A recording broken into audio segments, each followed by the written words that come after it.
Assalamu alaikum. My name is Suhaib Ahmed, and today I'll be talking about design and analysis of algorithms and especially pseudocodes.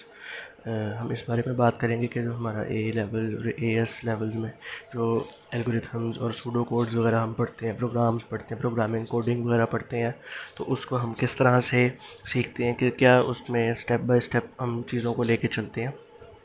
तो उसमें जो हमारी सबसे पहली चीज़ आ जाती है ना, वो आते हैं सूडो कोड्स। लेकिन सूडो कोड से पहले मैं थोड़ा सा ना एक बैकग्राउंड बताना चाहूँगा कि हम ये काम कर क्यों रहे हैं, या जब हम कंप्यूटर एक कोई प्रोग्राम बना रहे हैं, कोई प्रॉब्लम सॉल्व कर रहे हैं, तो उसका हमें रीज़न क्या है और फिर क्या तरीक़ाकार होता है, उस सब को हम स्टेप बाय स्टेप यहाँ पे ना फॉलो करेंगे। फिर मैं आगे मज़ीद सूडो कोड्स क्या होते हैं, सूडो कोड्स में क्या क्या चीज़ें होती हैं, उनके बारे में स्टार्ट करूँगा। स्टार्ट करते हैं।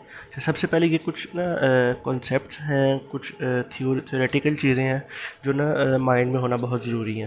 फॉर एग्ज़ाम्पल, जैसे सबसे पहली चीज़ है कंप्यूटेशनल थिंकिंग। कंप्यूटेशनल थिंकिंग क्या होती है, कंप्यूटर क्या होता है? सबसे पहले चीज़ आती है कंप्यूटर। कंप्यूटर जो हम देखते हैं कि कंप्यूटर में हम बहुत सारी चीज़ें कर रहे होते हैं, गेम्स खेलते हैं, वर्ड प्रोसेसर्स यूज़ करते हैं, अपने मूवीज़ देखते हैं, रिसर्च वर्क करते हैं, टाइपिंग करते हैं, XYZ, a lot of things we can do using a computer. But the basic purpose, या आप कह लें कि core purpose of computer was to do calculations. The first computer जो हमने कई दफ़ा पढ़ा है छोटी क्लासेस में, चार्ल्स बाबेज ने जो मशीन्स बनाई थी, या उस दौर में जो बिल्कुल स्टार्टिंग कंप्यूटर्स थे, उनका मकसद ही सिर्फ कैलकुलेशंस था। किस तरह की कैलकुलेशंस? Addition, subtraction. तो सिर्फ इस तरह के कैलकुलेशंस करते थे और उनको उन्होंने नाम दिया था कंप्यूटर का। सॉरी। तो जब से हम बात करते हैं ना कंप्यूटेशनल थिंकिंग की, तो हम अपने दिमाग को एज अ कंप्यूटर लेके चलते हैं कि हमें एक प्रॉब्लम दी जाती है, हमने उसको इस तरह से सोचना है कि हम उस प्रॉब्लम को सॉल्व करें, कि कंप्यूटर इस प्रॉब्लम को कैसे सॉल्व करेगा, हमने कंप्यूटर का वे देखना है। तो हमने उस हिसाब से ना एक चीज़ को सॉल्व करना है। जैसे लिखा है, computational thinking is a problem solving process where a number of steps are taken in order to reach a solution. Computational thinking involves abstraction, decomposition, data modeling, pattern recognition, and algorithm design. ये आगे उसके कुछ parts हैं, लेकिन हमारे पास कोई भी एक प्रॉब्लम होती है ना, तो उसके कुछ स्टेप्स होते हैं। चाहे वो हमारी कोई डेली लाइफ, हमारी रूटीन का कोई काम हो, उसमें भी कुछ ना कुछ एक स्टेप्स होते हैं। फॉर एग्ज़ाम्पल, हमने गाड़ी ड्राइव करनी है, तो उसमें हमने बहुत डिटेल स्टेप में भी हम जा सकते हैं कि जी पहले आप गाड़ी को अनलॉक करें, गेट खोलें, गाड़ी में बैठें, गेट बंद करें, सीट बेल्ट लगाएं, सीट सेट करें, गाड़ी स्टार्ट करें, गियर लगाएं। ये क्या है? स्टेप्स है एक प्रॉब्लम को सॉल्व करने का। हमारे अक्सर बुक्स में एक बहुत कॉमन अक्सर आता है, algorithm to make a tea, cup of tea. तो उसमें क्या होता है जी, आप इंग्रेडिएंट्स इकट्ठे करें, पैन लें, उसमें पानी डालें, ये करें, वो करें। क्या हुआ? स्टेप्स हुए। इसको हम कहते हैं कंप्यूटेशनल थिंकिंग या प्रॉब्लम सॉल्विंग। कोई भी डेली लाइफ प्रॉब्लम होती है, उसके स्टेप्स होते हैं। हम अपनी इसी तरह जब हम कंप्यूटर वर्ल्ड में आते हैं, हमारे पास कंप्यूटेशनल प्रॉब्लम्स होती हैं, कोई प्रोग्राम्स बनाने होते हैं, कोई सॉफ्टवेयर्स बनाने होते हैं, तो उनके पीछे भी एक प्रॉब्लम होती है जिसको सॉल्व करने के लिए हम वो प्रोग्राम डिज़ाइन करते हैं। तो उसमें ना हमारी कुछ चीज़ें आती हैं जिनको समझना बहुत ज़रूरी है। जैसे सबसे पहले आती है डीकम्पोजिशन। हम एक वर्ड आमतौर पर भी यूज़ करते हैं, डीकम्पोज करना। इसका क्या मतलब होता है कि हम किसी चीज़ को डीकम्पोज करने का मतलब है कि उसके डिफरेंट पार्ट्स कर देते हैं, जो उसके मेजर मेजर पार्ट्स होते हैं। तो जब हम एक प्रॉब्लम सॉल्व कर रहे होते हैं, तो उसको भी हम डीकम्पोज करते हैं। एक प्रॉब्लम के बहुत सारे पार्ट्स होते हैं। जैसे फॉर एग्ज़ाम्पल, अगर हमने एक एप्लीकेशन डिज़ाइन करनी है, तो उसमें एक प्रॉब्लम ये है कि मैंने GUI बनाना है कि वो मेरे मोबाइल पे या कंप्यूटर पे वो नज़र कैसी आएगी, यूज़र कैसे इंटरेक्ट करेगा। ये एक प्रॉब्लम है। एक प्रॉब्लम है कि ये बैकएंड किस तरह का होगा, ये डाटा को स्टोर किस तरह करेगा। ये एक प्रॉब्लम है। फिर उसके अंदर जो उसकी कोर फंक्शनैलिटीज़ हैं, फॉर एग्ज़ाम्पल आप फेसबुक की बात कर लो, या फेसबुक कॉम्प्लेक्स हो जाता है। आप एक कैलकुलेटर की बात कर लो, तो कैलकुलेटर के अंदर आपके पास बहुत सारे फंक्शंस हैं, addition, subtraction, multiplication, sine, cos, theta. ये सब उसकी सब प्रॉब्लम्स हैं। इनको हम डीकम्पोज कर देते हैं, और फिर हम छोटे छोटे एक एक पार्ट को हम इसको ना डिवाइड करके उन प्रॉब्लम्स को सॉल्व करते हैं। तो इस चीज़ को हम कहते हैं composition. Decomposition means breaking task down into smaller parts in order to explain a process more clearly.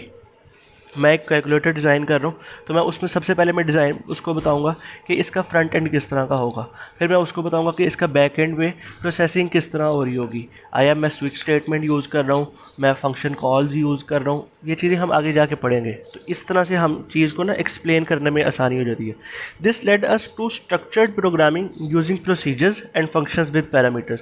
इससे क्या होता है कि जब हम इस तरह का एक चीज़ को डीकम्पोज कर देते हैं ना, तो उसमें हमारे पास स्टेप बाय स्टेप चीज़ें करने के लिए आ जाती हैं। हम एक एक करके वो हमारे पास एक बिल्डिंग ब्लॉक्स बन जाते हैं, जो हम एक एक ब्लॉक रखते जाते हैं, एक एक ब्लॉक ऑफ कोड, एक एक प्रॉब्लम सॉल्व करते करते बाय द टाइम हमारे पास पूरी प्रॉब्लम सॉल्व हो जाती है। आगे एक और चीज़ आती है pattern recognition. Pattern recognition means looking for patterns और common solutions to common problems and exploiting these to complete task in a more efficient and effective way. ये होता है कि हम जब अपने एज अ सॉफ्टवेयर डेवलपर या हम सॉफ्टवेयर डिज़ाइनर हम काम करते हैं ना, हमने बहुत सारे प्रॉब्लम्स अक्सर पहले सॉल्व किए होते हैं, या हमारे पास बहुत सारी प्रॉब्लम्स आती हैं जो जिनका बैक एंड या उनके पीछे आप कह लो कि कॉन्सेप्ट जो होता है ना, वो सेम ही होता है। फॉर एग्ज़ाम्पल हमारे पास बहुत सारे गवर्नमेंट के डिपार्टमेंट्स हैं जिनको हमारा डाटा चाहिए, नादर है उसको भी डाटा चाहिए, एफबीआर है उनको भी डाटा चाहिए, नैब है उनको भी डाटा चाहिए। तो इन सब को ह्यूमन डाटा ही चाहिए, हमसे रिलेटेड इन्फॉर्मेशन ही चाहिए। तो जब अगर मैंने नादरा को पहले सॉफ्टवेयर बना के दिया था, तो अब मेरे पास नैब वाले आते हैं कि भाई हमें सॉफ्टवेयर बना के दो जिसमें हम डाटा अपना स्टोर कर सकें, मेंटेन कर सकें। तो मैं उनको कहूँगा कि ये देखें, ये इस तरह का सॉफ्टवेयर, मैं उसी सॉफ्टवेयर में चेंजेस करके आपको ये बना देता हूँ। बहुत सारी प्रॉब्लम्स होती हैं जिनमें हमारे पास कुछ एल्गोरिथम्स डिफाइंड होते हैं, जैसे हम आगे पढ़ेंगे रैट इन अ मेज़ या एन क्वींस प्रॉब्लम्स, ये होती हैं जिनको हम हमेशा यूज़ करते हैं, उनको अप्लाई करते हैं अपनी प्रॉब्लम के हिसाब से, उस एल्गोरिथम को, उस रूल को हम अपनी ज़रूरत के हिसाब से चेंज कर लेते हैं। तो ये होती है पैटर्न रिकग्निशन। एब्स्ट्रैक्शन में क्या होता है कि हम डाटा कलेक्ट करते हैं। डाटा हम इसलिए कलेक्ट करते हैं ताकि हम उस डाटा को कलेक्ट करके अपने ऑपरेशंस कर सकें। Abstraction involve filtering out information that is not necessary to solving the problem. हम अननेसेसरी इन्फॉर्मेशन को कट आउट कर देते हैं जिससे हमारा कोई लेना देना नहीं होता। मेरा मतलब नहीं है कि मेरा प्रोग्राम नादरा नहीं यूज़ करना है या एफबीआर नहीं यूज़ करना है। मेरा मकसद ये है कि उन्होंने मुझे ये टास्क दिया है जिसको एक अच्छे तरीके से मेंटेन होना चाहिए उनका डाटा। मेन टास्क मेरा क्या है, डाटा मेंटेन होना। मुझे इस बात से मकसद नहीं है कि वो नादरा यूज़ करे या एफबीआर यूज़ करे। इस तरह की डाटा मॉडलिंग होती है कि हम डाटा को रखते किस तरह से हैं।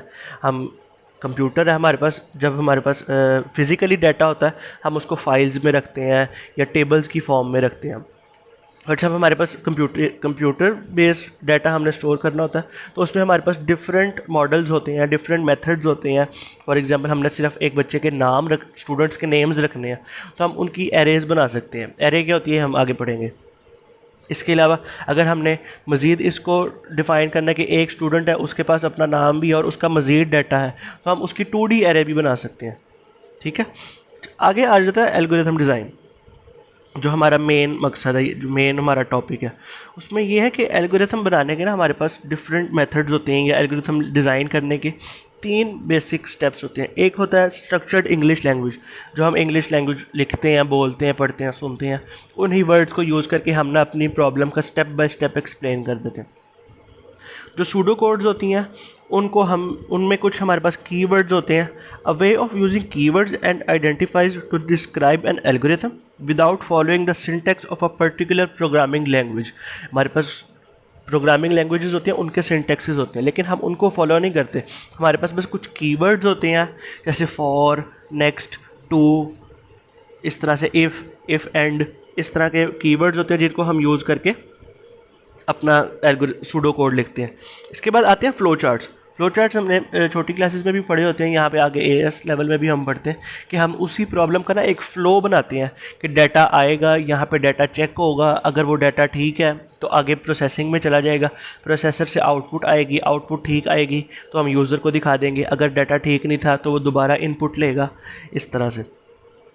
अब यहाँ पे सबसे पहले इसमें चीज़ है, जैसे कि देखें असाइनमेंट एंड सीक्वेंस। सबसे पहले उसने स्ट्रक्चर्ड इंग्लिश में लिखा है set A to 34 increment B। इसका क्या मतलब है कि ए हमारा एक वेरिएबल है जिसमें हमने वैल्यू रखवा दिया 34। ये इंग्लिश में हमने इस तरह किया। और इंक्रीमेंट बी का मतलब है कि बी की वैल्यू में +1 कर दो, ठीक है।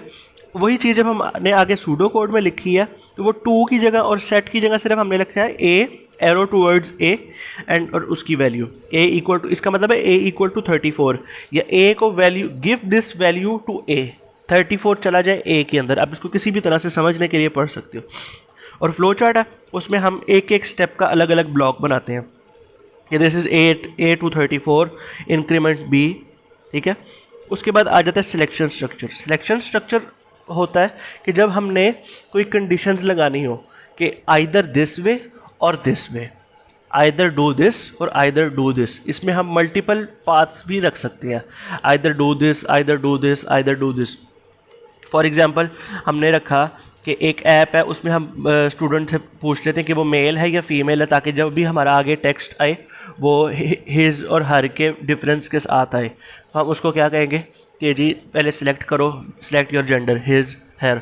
वो मेल फीमेल सिलेक्ट करेगा। वो अगर मेल सिलेक्ट करता है तो आगे जो भी चीज़ उसको शो हो वो सारी हिम हिज वाले टोन में हो। अगर वो फीमेल सिलेक्ट करे तो वो सारी हर इस तरह के टोन में यूज़ हो। तो लिखने में क्या फ़र्क है, क्योंकि हमने लेस देन ग्रेटर देन की वैल्यू कर सकते हैं। फॉर एग्जांपल यहाँ पे इंग्लिश में उसने लिखा है if a is greater than b then do this else do this, ठीक है। ये इसमें ये चीज़ कह रहा है। उसी चीज़ को अगर मैं लिखूँ आगे सूडो कोड की लैंग्वेज में तो वो क्या होगा, if a greater than b, greater than का साइन आएगा जो मैथमेटिक्स में यूज़ करते हैं, फिर आएगा देन वाला पार्ट कि अगर ये ट्रू है, if a is greater than b तो क्या करना है, वो हमारा सारा पार्ट आ जाएगा देन के आगे। और जो इसकी इस कंडीशन के फॉल्स होने में, मतलब if a is not greater than b तो वो एल्स के आगे लिख देंगे और एंड पे हम एंड इफ का लगा देंगे। फ्लो चार्ट में हमारे पास ये एक डायमंड सिंबल कहते हैं। ये होता है कि ऊपर से तो इनपुट आ रही है, वो डायमंड उसको चेक करेगा, अगर तो वो ट्रू होगा तो वो नीचे चला जाएगा डाउन की तरफ, और अगर फॉल्स होगा तो वो नो राइट साइड पर निकलेगा और आगे हम उसको किसी भी तरह से हैंडल कर लेंगे। इसी तरह ये आगे रिपीटेशन स्ट्रक्चर्स हैं जिसमें हम लूप्स लगाते हैं। एक ही काम हमने बार बार करवाना हो तो उसके लिए होता है, इनपुट के लिए ये चीज़ें होती हैं। तो इंशाल्लाह इसको हम जब आगे मज़ीद डिटेल, ये सिर्फ एक ओवरव्यू था कि हमारे पास ये चीज़ें होती हैं। आगे जब हम ये बेसिक्स को कवर करके फिर हम इसको आगे स्टार्ट करेंगे कि किस तरह से हम एक पूरा सूडो कोड लिखते हैं, क्या क्या चीज़ें उसमें हमने पहले चेक करनी होती हैं और क्या क्या चीज़ें हम उसमें अवॉइड करते हैं, क्या क्या चीज़ें हम डिस्क्वालीफाई करते जाते हैं कि ये हमारे लिए इररेलेवेंट है। So this was a demo for this AS levels algorithms. Thank you so much.